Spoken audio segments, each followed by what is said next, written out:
नमस्कार आप सभी को आपके ही अपने प्यारे से YouTube channel We Are Education के ऊपर में स्वागत है। और आशा और उम्मीद करता हूं कि आप सब एकदम स्वस्थ होंगे, मस्त होंगे और आप अपने तैयारी में व्यस्त होंगे। तो चलिए हम बात करेंगे 12th क्लास के जो भी बच्चे हिस्ट्री लिए हैं 12th क्लास में और जिनका 2025 में फाइनल बोर्ड का एग्जाम है, उनके लिए घबराने की कोई बात नहीं है, क्योंकि हम आपके लिए चैप्टर वाइज ऑब्जेक्टिव के टॉप 10 वाला वीडियो सीरीज लेकर के आए हैं। और हम आपको करा रहे हैं सेकेंड चैप्टर राजा एवं किसान, जो आपका चैप्टर है राजा किसान एवं नगर, तो उसमें से टॉपिक वाइज ऑब्जेक्टिव जिसमें आपको वैदिक करा दिए हैं और सेकेंड टॉपिक जो है वो मौर्य से लेकर के गुप्त काल, यहां से भर भर के प्रश्न आते हैं। तो मौर्य से जो गुप्त वाली बातें हैं उसमें आपको एक सीरीज हो गया है। तो यहाँ हम 5 नंबर प्रश्न तक देख लिए हैं और आज छठे से लेकर के 10 क्वेश्चन यानी लगभग बात कर लेंगे तो हम 16 प्रश्नों के आसपास में आज देखेंगे। ठीक है, टोटल 40 क्वेश्चन आपको बनाए हैं। तो यहाँ तक हम 5 नंबर प्रश्न तक करा दिए हैं और ये आपके छठे नंबर से आपका प्रश्न यहाँ से शुरू होता है। तो चलिए सभी का फोकस पहले तो एकदम क्वेश्चन के ऊपर में हो जाए। ठीक है, उसके बाद सीरीज को हम करते हैं अब स्टार्ट। बताइए इंडिका किसकी रचना है? चाणक्य की है, मेगास्थनीज की है, हर्षवर्धन के है या फिर कालिदास के? जो बच्चे बाकी सीरीज नहीं देखे हैं वो प्लेलिस्ट में जाएंगे। 12th हिस्ट्री 2024-25 का हिस्ट्री का प्लेलिस्ट बना दिया गया है, वहां सभी टॉपिक बाय ऑब्जेक्टिव लगा हुआ है, उसको आप देख सकते हैं। बताएंगे इंडिका किसकी रचना है? चाणक्य की, मेगास्थनीज के, हर्षवर्धन के या फिर कालिदास के? तो सब लोग जानते हैं कि इंडिका के जो लेखक है वो कौन है, तो मेगास्थनीज है। ठीक है, इंडिका एक कार भी आती है, इंडिका आप लोग देखे होंगे। ठीक है, तो चलिए कार के जैसा ही नाम है, इंडिका किताब है और इसके लेखक है मेगास्थनीज। चंद्रगुप्त मौर्य के मेगास्थनीज कौन थे? तो राजदूत हुआ करते थे। ठीक है, अगला एक बहुत बढ़िया सा प्रश्न, अनोखा प्रश्न है कि किस गुप्त शासक को लिच्छवी दौहित्र कहा जाता है? कौन से गुप्त शासक को लिच्छवी दौहित्र कहा जाता है? समुद्रगुप्त को, चंद्रगुप्त को, कुमार गुप्त को या फिर स्कंद गुप्त को? फटाफट से आप लोगों का आंसर यहाँ पे आ जाना चाहिए। अब देखिए इतिहास में दौहित्र का मतलब होता है नाती, कई बार बताए हैं इतिहास में दौहित्र का मतलब नाती होता है। और आपको बताते चले दत्तक पुत्र वगैरह जानते हो, गोद लिया हुआ पुत्र। पौत्र का मतलब आएगा आपको तो पोता हो जाएगा। ठीक है, पौत्र मतलब पोता, तो यहाँ दौहित्र है, नाती होता है। तो लिच्छवी दौहित्र जो है वो किसको कहा जाता है? ये फटाफट से आप लोग कहेंगे तो ये कहा जाता है समुद्रगुप्त को। यदि आप 7 का ए उत्तर चूज किए थे तो एकदम राइट है जनाब। अब ये रहा आपके सामने 8वें नंबर प्रश्न, ये अच्छा प्रश्न। गुप्त काल में हस्ती सेना का प्रधान क्या कहलाता था, यानी हस्ती सेना के प्रधान को क्या कहते थे? महासांधि विग्रहिक, महाशिवपति या फिर महापीलुपति या फिर महाबला बलाधिकृत? फटाफट से 4 ऑप्शन में से एक ऑप्शन को आप चूज करिए कि गुप्त काल में हस्ती सेना के प्रधान को क्या कहते हैं।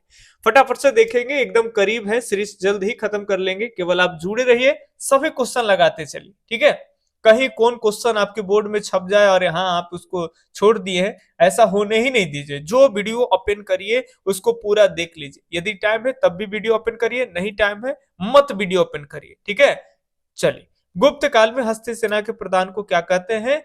तो ये हो जाएगा आपका सही उत्तर जी, महापीलुपति। याद रखेंगे महापीलुपति, ये राजा तारा पिलुआ पड़ी। ठीक बा, चलो अगला प्रश्न बाकी अगले प्रश्न है कि निम्न में से महिला संत थी। अब ये जो क्वेश्चन है वो भक्ति आंदोलन वाले में से है। ठीक है, भक्ति सूफी परंपरा जो पढ़ना है उसी में से है, लेकिन यहाँ पे डाला गया, कोई दिक्कत। इनमें से कौन महिला संत है? मीरा है, अंडाल है, कराइकल है, इनमें से सभी। तो यहाँ पे बिल्कुल सही जवाब हो जाएगा, सबके सब महिला ही संत है। मीरा महिला संत ही है, अंडाल की तो बात ही अनोखी है, इनको तो स्वप्न में विष्णु आते, उनसे शादी हो जाता। कराइकल के बारे में जब थ्योरी बैच में पढ़ाएंगे तो एनसीईआरटी के काफी एनसीईआरटी में बहुत चीजें जोड़ करके आपको बेहतरीन तरीके से पढ़ाएंगे। कराइकल शिव भक्त है दक्षिण में, और कैसे शिव जी से संबंधित इनकी बातों को बताएंगे कि शिव जी इनको किस तरह से रूप लिए, कैसे इनके हाथ में एक आम थे, फिर ये अपने हस्बैंड को खिलाए, कैसे कैसे सारी बातें आपको कहानी जो है वहां कराइकल की हम आपको बताएंगे। ठीक है, कराइकल अम्मैयार इनको कहते हैं। काफी पतली दुबली चित्र इनको मिलेंगे, एकदम पूरा कंकाल की तरह एनसीईआरटी में। तो आपको लगेगा नहीं कि वो कंकाल वाली पिक्चर आई कैसे। अलग अलग ग्रंथों से हमने खोजा है और उसको थ्योरी में पढ़ाया है कि ये पिक्चर आखिर एक कंकाल महिला कैसे आती। ठीक है, चलिए, धम्म की शुरुआत किसने की, ये आपको बताने हैं कि धम्म की जो शुरुआत है वो किसने की। चंद्रगुप्त मौर्य ने, या चंद्रगुप्त विक्रमादित्य, अशोक, या फिर कनिष्क ने। धम्म की शुरुआत किसने की, ये फटाफट से आपको बताने हैं कमेंट करके कौन सा उत्तर सही होगा। तो आप सब जानते हो कि धम्म की जो शुरुआत है वो किए हैं कौन भाई, तो धम्म की शुरुआत किए हैं जाकर के आपका अशोक। धम्म महामात्रों को किसने नियुक्त किया, अशोक ने। ऐसे भी प्रश्न आते हैं।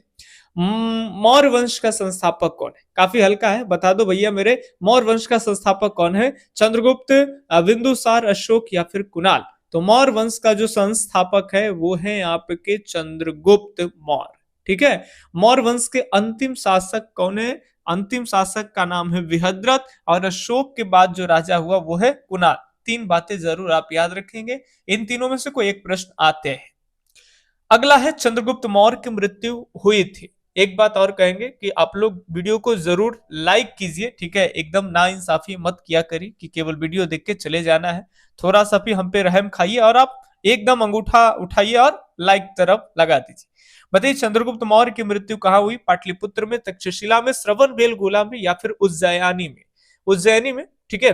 तो यहाँ पे सही जवाब होगा चंद्रगुप्त मौर्य। आप पढ़े थे कि भद्रबाहु के साथ जो है वो दक्षिण भारत में चले गए थे, श्रवणबेलगोला में जाकर के, और संलेखना विधि के द्वारा जो है 298 ईसा पूर्व में प्राण को त्याग दिए थे। ठीक है, मोक्ष प्राप्ति हो गई इनकी।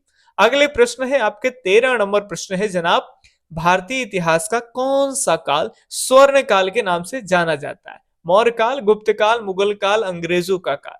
तो हमारे यहाँ जो सोने की चिड़िया कही जाती थी भाई, मुख्य रूप से मान के चलो कि हमारे यहाँ गोल्डन टाइम जो है ना वो गुप्तों के काल में आई थी। जिस समय चाहे वो विज्ञान हो, चाहे हमारे यहाँ साहित्य हो, कला हो, हर सेक्टर में डेवलपमेंट चरम उत्कर्ष पे था एकदम। समझे बात, सभी में चरतरफा चतुर्मुखी विकास हुआ है, इसलिए गोल्डन एज भी कहते हैं गुप्त काल को। ठीक है, एकदम कहने के लिए जो सोने की चिड़िया होती है मुख्य रूप से इसी टाइम। फिर तो वो लोग आते गए लुटेरे वगैरह मध्य एशिया से, तो कोई ईरान अलग अलग साइड से मुस्लिम आक्रमणकारी आए, लूटे पाटे, लूट लूट के गधा गधा पे लाद लाद के ले गए। ठीक है, बर्बाद कर दिया सोने की चिड़िया को। अंग्रेज आए तो बचे कुछ और खोखला कर दिया। प्रयाग प्रशस्ति का संबंध किस गुप्त शासक से है, ये बताइए। प्रयाग प्रशस्ति का, कहीं हड़बड़ी में बोल रहे थे, कुछ चल रहा था, कुछ गड़बड़ तो नहीं। हाँ ठीक है, गुप्त काल। ठीक है, अगले, प्रयाग प्रशस्ति का संबंध किस शासक में, कभी बार ऐसे होते हैं, चंद्रगुप्त मौर्य, समुद्रगुप्त, चंद्रगुप्त विक्रमादित्य, या फिर स्कंदगुप्त। प्रयाग प्रशस्ति का संबंध किस गुप्त शासक से है, तो प्रयाग प्रशस्ति की रचना जो है वो समुद्रगुप्त ने करवाए थे। ठीक है, प्रयाग प्रशस्ति की रचना समुद्रगुप्त ने। भाई इनके दरबारी कवि का नाम आते हैं, दरबारी कवि कौन है जी, तो दरबारी कवि है हरिसेन जी। हरिसेन ने चंपू कला शैली में और संस्कृत भाषा में ये जो अशोक का जो स्तंभ था गड़ा हुआ प्रयाग में, उसी अशोक का स्तंभ पिलर में, इसमें हरिसेन ने समुद्रगुप्त की प्रशंसा करा दिया। राजा की प्रशंसा ही प्रशस्ति कहलाती। ठीक है, इसको कहते हैं प्रयाग प्रशस्ति। क्लियर हो गया। चलिए, अगले सवाल आज का लास्ट क्वेश्चन होगा। चलिए, एक क्वेश्चन और भी आपके लिए चला देंगे। बताइए, गुप्त सम्राटों ने किस धर्म का प्रश्रय दिया। काफी इंपॉर्टेंट प्रश्न है, अगर इसको छोड़ देंगे तो आप गूगल करते रह जाएंगे और एकदम गड़बड़ा जाएंगे। ठीक है, बताइए, गुप्त सम्राटों ने किस धर्म का प्रश्रय दिया। बौद्ध, वैष्णव धर्म का, शैव का, बौद्ध का, या फिर जैन। तो यहाँ पे जो सही आंसर हो जाएगा वो हो जाएगा वैष्णव धर्म का। ये उत्तर सही हो जाएगा। ठीक है, चलिए, ये आज के सीरीज का लास्ट क्वेश्चन होगा। आज के सीरीज के हम कर रहे हैं, इसके बाद 2 सीरीज और लाएंगे तो सेकेंड चैप्टर कंप्लीट हो जाएंगे। बताइए, गुप्त संवत कब और किसके द्वारा शुरू किया गया था। घटोत्कच 300 ईस्वी, श्रीगुप्त 309 से 10, समुद्रगुप्त 324, चंद्रगुप्त प्रथम 319-20। फटाफट से आप लोग एक उत्तर देंगे, कौन सा उत्तर सही हो जाए। तो 16 का यहाँ सही उत्तर होगा डी, चंद्रगुप्त प्रथम 319 से 20। ठीक है, तो ये आपके सामने हम फटाफट से 10 क्वेश्चन किए। वीडियो को लाइक जरूर कर दीजिएगा और यदि आप नए बच्चे हैं तो चैनल सब्सक्राइब कर लीजिए, और आपका जो भी सब्जेक्ट है उसके अकॉर्डिंग सभी का ऑब्जेक्टिव का प्लेलिस्ट बना दिए गए हैं। चैनल में जाके प्लेलिस्ट को आप एक एक वीडियो आराम आराम से ऊपर से देखे फॉलो करें। और यदि आपको अगर कहीं से थ्योरी बैच नहीं पढ़ना है तो मात्र एक सब्जेक्ट का 99 रुपया, और अगर 3 सब्जेक्ट आर्ट्स का करते हैं हिंदी इंग्लिश छोड़ करके तो मात्र आपको 250 रुपया यानी 250 रुपये में आपकी तैयारी एकदम शानदार करा देंगे। जितना किसी आप ऐप पर भी नहीं पढ़े होंगे, जितना डिटेल्स में उतनी जानकारी और अच्छी क्वालिटी नोट्स जो भी देंगे, नोट्स लिमिटेड होगा। देखिए यही तो हमारे क्लास की खासियत है। क्लास में आपको जो क्लास मिलता है वो क्लास काफी ज्यादा, आपके एनसीईआरटी से भी ज्यादा हम आपको थॉट वगैरह ये सब सोचवाते हैं और आपको डेटास भी देते हैं। लेकिन जो आपको याद करना है, जिसके बदौलत आपको एग्जाम देना है, वो नोट्स जो होता है वो हम आपको लिमिटेड कहते हैं। अरे भाई पढ़ना तो सब चीज में अनलिमिटेड है, कितना पढ़ोगे? मटेरियल जब तक किसी का लिमिटेड ना हो जाए, सीमित ना हो जाए, तो भाई कितना ऐसे पढ़ेंगे, कितना पढ़ते जाएंगे, भुतलाते जाएंगे, पढ़ते जाएंगे, भुतलाते जाएंगे, कहां से प्रश्न आएंगे, क्या क्या क्वेश्चन छूटेंगे। तो इसका हम खूब ध्यान रखते हैं और आपको इस पर सोचना नहीं है। सारे नोट्स हम सब चीज को ध्यान में रख के बनाते हैं, ठीक है। तो आपको क्लास और नोट्स दोनों मिल जाएंगे, ठीक है। 250 रुपया में 3 सब्जेक्ट का। मेरा नंबर नोट कर सकते हैं आप, 8825376551, ठीक है। एक बार फिर से लिख देते हैं, 8825376551। ऐसे अगर नंबर तो लगभग वीडियो में दिए जाते हैं, तो आप किसी भी वीडियो में से नंबर उठा के कॉल कर सकते हैं। बाकी मिलते हैं अगले दिन अगले वीडियो सीरीज में, तब तक के लिए धन्यवाद। जय हिंद, अल्लाह हाफिज, आपका दिन शुभ हो, राधे राधे।